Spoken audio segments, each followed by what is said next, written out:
A beautiful beach turned into a death trap for lovers. It is believed that conducting an investigation immediately following a crime is the most effective and often results in success. The methodology itself entails an immediate response, operational evidence collection, and witness questioning, all of which increase the likelihood of quickly solving the case and holding the guilty accountable. However, if the perpetrator remains unidentified, the investigation may persist for years, if not decades, until the statute of limitations expires, leading to the freezing and transfer of the criminal case to the archives. Lindsay Cutshall and Jason Allen's case, which had been gathering dust on the shelves for nearly 15 years, is an excellent example. Despite the investigative team's operational actions and the high reward offered for any information, the problem could not be solved at the time. The main issue was the lack of motivation for such a barbaric act against the loving couple. Furthermore, no witnesses, murder weapons, or significant clues were found. Who were Lindsay Cutshall and Jason Allen? Lindsay Cutshall was born in the small town of White Eyes, Cutshall County, Ohio, in 1982. She grew up in a religious family, with her father serving as a Christian community pastor. Despite a strict upbringing as a child, she was very active and participated in sports, eventually becoming interested in hiking and extreme tourism. Lindsay enrolled in Appalachian Bible College in West Virginia after graduating from school. During those years, she regularly climbed mountains of varying difficulty, rafted down turbulent mountain rivers, and even organized her own hikes. The young woman aspired to open her own summer camp for children and teenagers, where she could teach them the fundamentals of wilderness survival, rafting, tourism, and other activities. Jason Allen was born in Zeeland, Michigan, in 1978. He also grew up in a deeply religious family and has been very interested in hiking tours and wilderness survival since he was a teenager. The young man was tall, athletic, toned, and possessed leadership qualities. He could find like-minded people to help him reach new heights. The couple first met in 2002 while hiking in the Appalachians. Lindsay was a student at the time, and Jason worked as a mountain guide and climbing instructor.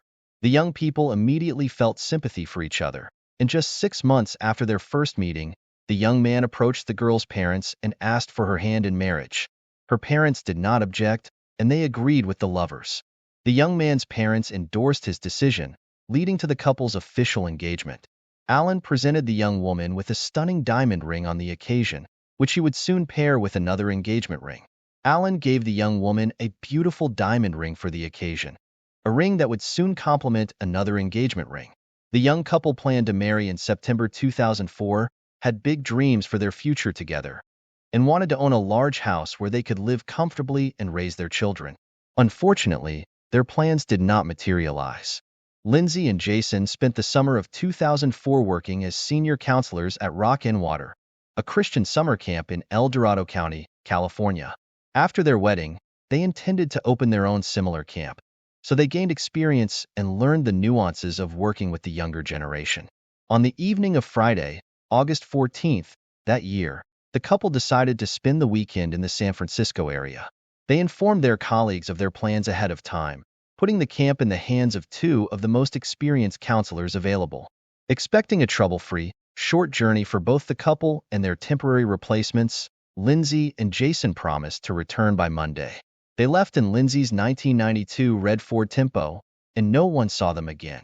By Sunday evening, the counselors had not returned to the camp, but no one was concerned because everyone expected the couple to arrive late at night or early Monday morning. However, the discovery occurred after the morning roll call at 8 a.m. Jason and Lindsay were still missing, and their phones were unreachable, so their colleagues decided to contact the police and notify the missing couple's families of the situation. The parents, horrified by the news, rushed to the camp to learn more about the incident. Everyone knew the couple was extremely responsible in their duties. They were never late, and if any unforeseen circumstances had arisen, they would have found a way to communicate, despite the difficult search. When law enforcement officers arrived at the camp, they interviewed the couple's colleagues, and the investigation quickly ran into a serious problem. No one could say exactly where the young couple had gone. It was only known that they intended to explore around San Francisco, and given their strong desire for adventure and extreme leisure, they could be in the most remote corners where there was no communication or civilization. While the police waited the legally mandated 2 days for the missing to self-report, relatives and friends decided to organize their own search. They called everyone they knew to find out when the couple had last spoken with anyone, distributed flyers with photos of the bride and groom, and asked anyone who had seen them to respond right away. On Tuesday, law enforcement joined the search operation. The main search took place in San Francisco, its suburbs, and surroundings. However, the area was vast, and it was simply impossible to thoroughly search it. Then, one of the friends mentioned that the couple enjoyed the wild, rocky beaches, which were always beautiful and secluded, prompting the police to focus on these locations. On Wednesday, August 19th, a patrol helicopter over one of the rocky, wild beaches reported the discovery of 2 bodies in sleeping bags on the desolate coast, raising doubts about their mere resting place. When police arrived at the scene, they discovered a red Ford Tempo parked on a cliff near a lookout point in a small tourist shelter, from which a steep trail led directly to the scenic, wild beach. The database immediately recognized the car as belonging to Lindsay Cutshall, the missing student. As law enforcement descended the trail to the beach, they discovered 2 bright sleeping bags containing individuals. Despite their apparent lack of sleep, the officers ignored calls and noises. As the officers approached, they discovered that the sleeping bags contained a young man and a woman, both of whom were dead. Gunshot wounds to the head cut short their lives, and the distinct odor of decomposition indicated they had been there for more than a day. We quickly ruled out robbery as the primary motive. The keys to the parked car above were also clearly visible, ruling out car theft as a possibility. Investigators suspected immediately that the deceased were the same young people who went missing near San Francisco last week. Documents found nearby, bearing the names Lindsay Cutshall and Jason Allen, confirmed their suspicions, but relatives needed to identify the bodies. Grief devastated the couple's arriving parents, who had hoped until the end that the remains would belong to someone else after recognizing their children, conducting an investigation, and developing initial theories. Thus, the presence of all valuables, money, and keys in plain sight dismissed theories of robbery or attempted carjacking. Furthermore, forensic analysis revealed no evidence of physical or intimate assault on the bodies, with the exception of gunshot wounds to the head. Lindsay and Jason appeared to be sleeping peacefully when the incident occurred. They did not try to defend themselves, flee, or even get out of their sleeping bags. Everything pointed to a quick action that resembled an execution or vendetta. But who could have killed 2 people in such a brutal manner, and why? The questions increased, but no answers were forthcoming. There was no evidence that anyone else had remained in the area. The beach was quite secluded, and getting there via the steep trail was challenging. Investigators found no shell casings nearby despite their efforts. According to specific traces, the shots were fired at close range into the sleeping tourists' heads, so the casings, if not intentionally moved, would have been nearby. Interestingly, the beach seemed clean, yet an empty beer bottle lay a few meters from the sleeping bags containing the bodies. The deceased did not drink alcohol because they lived a healthy lifestyle, which suggests that the bottle belonged to the mysterious shooter. This brand of beer was rare in the area and most likely came from a nearby state. Despite the lack of other clues, investigators deemed this bottle a significant lead, even though its connection to the shooter or the crime remained unclear. Proposals suggested that the deceased disagreed with someone the day before the tragedy, and their opponent returned at night with a weapon to settle the score. While Jason and Lindsay were friendly with everyone, their appearance may have offended someone. While Jason and Lindsay were friendly with everyone, their appearance may have offended someone. Furthermore, the shooter may have been intoxicated or mentally unstable. Experts determined that the bullets extracted from the victim's skulls were fired from a Marlin brand rifle, .45 caliber, model 1894, manufactured by the Marlin Firearms Company. This was a rare weapon, possibly from a collector's arsenal. For such models, hunting was the primary use. At the moment, this clue was the only one relevant to the investigation. Investigators suspected that the shooter was a male acting alone. He could have been a hunter, collector, or gun enthusiast. He could have been a hunter, collector, or gun enthusiast. The investigation sought to ascertain the couple's route, potential contacts, and their last known location. The first task presented few problems because the couple had taken numerous photos and their camera remained unharmed among their personal belongings. A guest book was also available in the tourist cabin near the lookout point, where they parked their cars. The engaged couple had written a few entries, describing it as one of the best weekends of their lives, filled with love, happiness, and the discovery of possibly the most beautiful beach they had ever seen. On Saturday, the couple stopped at a fishing pier approximately 20 miles away from their eventual death. The photographs they had taken there demonstrated this, prompting law enforcement to visit the area and speak with locals in search of possible witnesses. Many people remembered the young couple driving in a red car. They were looking for a place to stay overnight, but couldn't find any vacancies in the 3 nearby hotels. This is because August is peak tourist season in the area, and most visitors reserve their accommodations well in advance. The couple then ate at a local restaurant, walked around the area, took some photos, and left again in the evening. Everyone who saw and interacted with them said that they were friendly, did not engage in any conflicts, and appeared happy and carefree. None of the witnesses recalled anything suspicious or unusual. Notably, the beach where the bodies were discovered was in a protected area where camping was not permitted. However, because the young people were unable to find a place to stay overnight, they decided to camp on the beach but did not set up a tent, instead using their sleeping bags.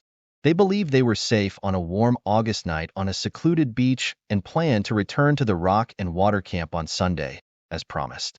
The couple fell asleep but did not wake up until the morning, suggesting that their deaths occurred between 11 p.m. on Saturday night and dawn on Sunday.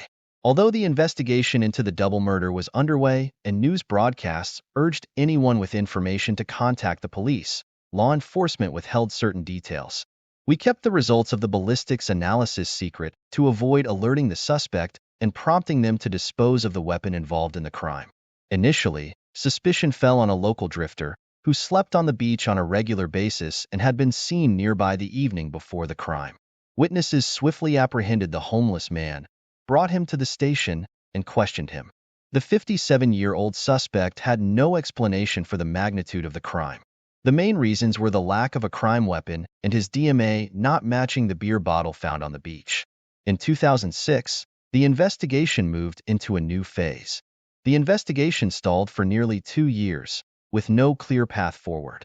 Then, in the spring of 2006, law enforcement decided to publicize the data they had on the weapon used in the crime and contact potential witnesses again, offering a $50,000 reward for any information that could lead to the perpetrator.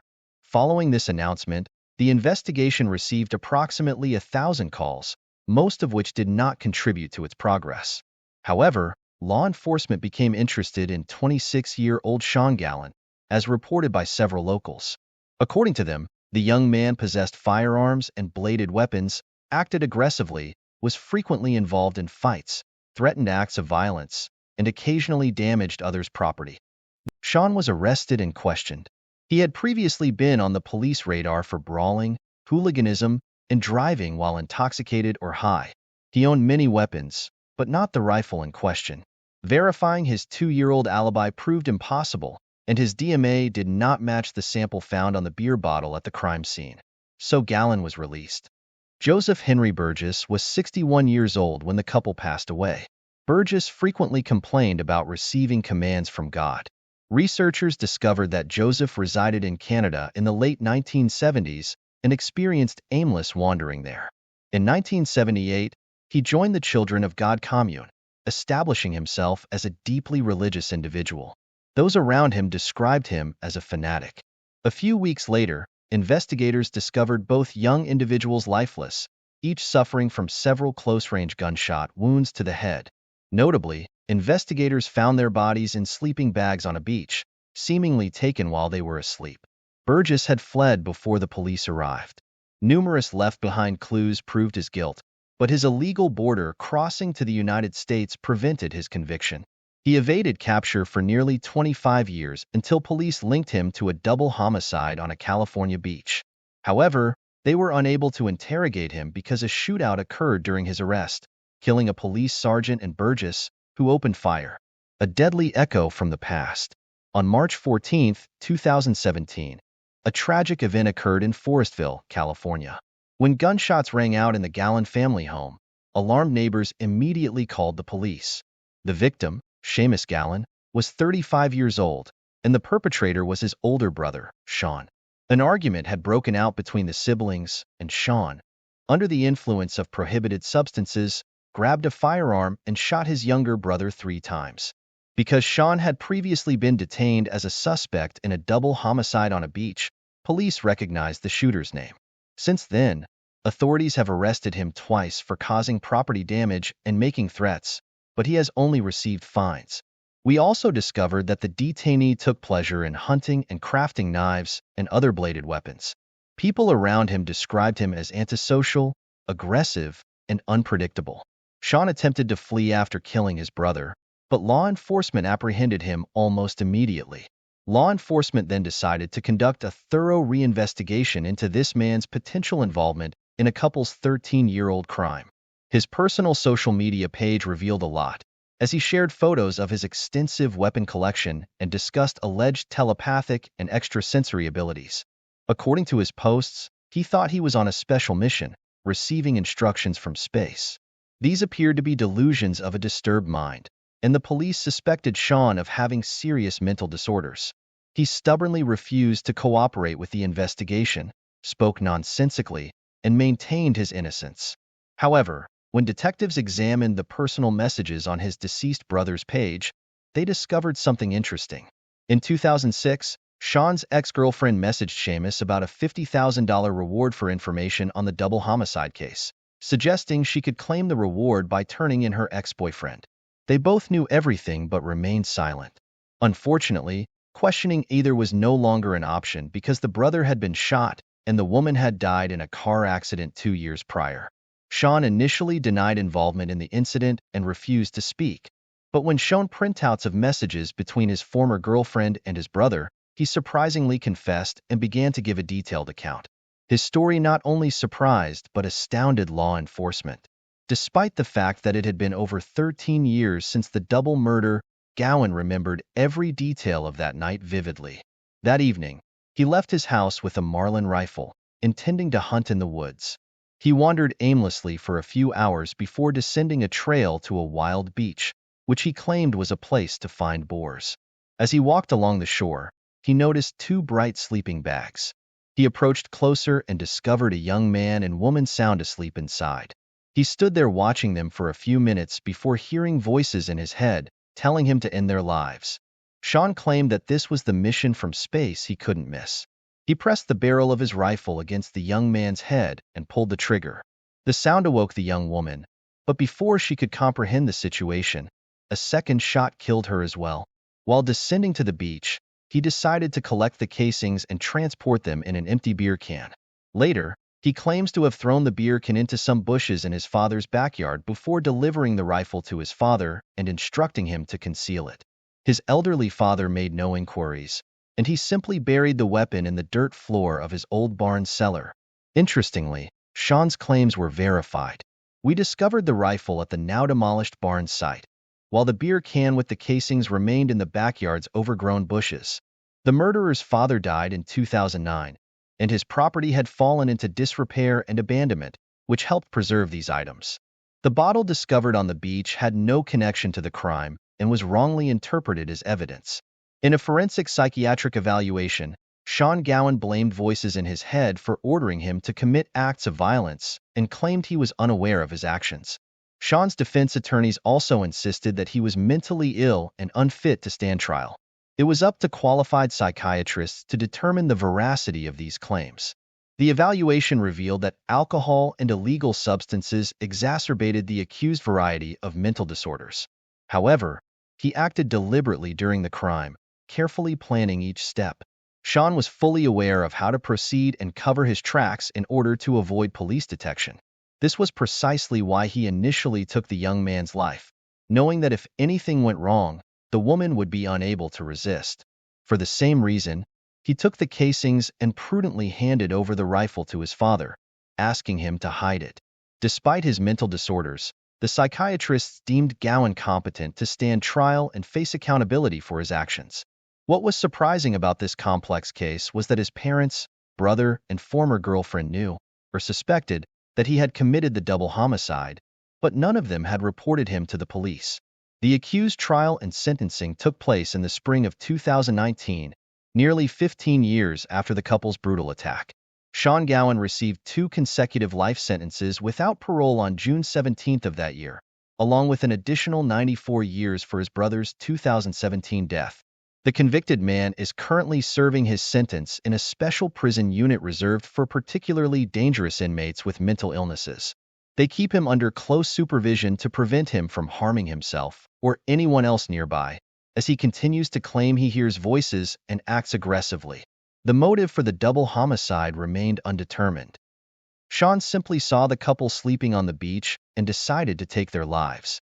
July 28, 1996, was a typical summer day in southern England. Captain John Coppic and his son prepared for a day of fishing aboard their prickly trawler, Melcari. After a day of unsuccessful hauls, father and son ventured deeper into a place known as the Roughs. They waited until Wayne Delman tossed it overboard. Both men felt the familiar drag of a large catch. Coppic assumed they'd caught a large fish and decided it was time to bring it back to the surface. However, it wasn't a fish. The men scrummed and watched as a man's dead body flopped onto their deck. Coppic immediately notified the rickety Coast Guard. The body was severely decomposed. It had been in the ocean for quite some time. Fish had nibbled on it. Yet it was perfectly attired in a long-sleeved shirt, corduroy pants, and brown shoes. The police found that his pockets were empty. There was no identification for him. The only distinguishing features of John Doe were a badly smudged tattoo on his right hand and a Rolex watch around his wrist. The medical examiner's office in Devon received the body. We estimated the man's age to be between 40 and 50 years old. The tattoo resembled a cluster of stars. The only serious injury was to his head. It wasn't fatal. It looked like someone had dragged it along the seabed before pulling it into the boat, as evidenced by a mat and other bruising. His lungs were full of water. It was ruled a drowning. Given the proximity of the English Channel to the coast, this was a common occurrence. One of the ferry crossings may have harmed the team's police skills. The only other option was to use dental records to identify him. Since he was a British citizen, the examiner promptly obtained his dental records. By chance, a mortuary technician noticed the man's watch. It was a Rolex Oyster self-winding watch that was completely waterproof and required motion to function for 48 hours at a time. It was also possible to trace the original's ownership. Investigators examined the watch and determined that the man drowned on July 20, 1996, because the calendar feature indicated July 22nd. They also discovered a hidden serial number between the wristband and the watch face. We sent this number to Rolex to verify its authenticity and whether the owner had serviced it. Meanwhile, John Doe became known as the Rolex Man, and the mystery deepened. Several weeks later, investigators learned Ronald Joseph Platt's name from Rolex's records. To back up this evidence, the medical examiner also received dental records. Ronald Joseph Platt was a 51-year-old television repairman. According to records, he was born in Calgary, Canada, in 1945, before moving to Britain with his family. He was unmarried, and he had previously served as a soldier in the British Army for national service. Close friends described him as a quiet and introverted man who loved his native country, Canada. He was also interested in electronics and precision engineering, which prompted him to purchase a Rolex in Germany in 1967. His ex-partners said Platt would not take his watch off to shower, one of his most valuable possessions. Using this information, investigators needed to determine who Platt was and how he ended up entangled in an efficient trawler. Upon discovery, the Devon and Cornwall police immediately assigned Detective Constable Ian Clenahan to the case. The police discovered that Platt's last known address was in Essex, hundreds of miles away from the location of his body. Clenahan initiated contact with the Essex Police Department. Detective Sergeant Peter Redmond offered to go to the address to help with the investigation. When Redmond arrived, the property was vacant. Redmond contacted the landlord and explained that the owner had moved some time ago, but he did provide the detective with a reference letter. The letter included the forwarding address and phone number of one David Davis. With the number provided, Redmond was able to contact Davis. The detective inquired about Platt and Davis's relationship before revealing that the body discovered in Devon was possibly that of his friend. Davis agreed to pay the Essex police a visit. Redmond met Davis and found him to be a friendly and confident person. However, He remained silent and did not ask many questions about Platt's death or discovery. When prompted, Davis stated that he and Platt had been friends for several years. Davis informed Redmond that he had not seen Platt in over 3 months. The last time they met, he had given him a loan to start an electrical business in France. As far as Davis knew, Platt had been living in France all along. During the interview, Redmond discovered that the tattoo on Platt's hand was a maple leaf, the national symbol of Canada. Davis explained Platt's love of the country. After providing all of the information he could, Davis left the station, promising to send Detective Redmond a photo of Platt. Days later, Redmond received the photo, just as promised. The Essex police were able to complete their investigation by landing on the ferry, from which Platt fell overboard and drowned in the channel.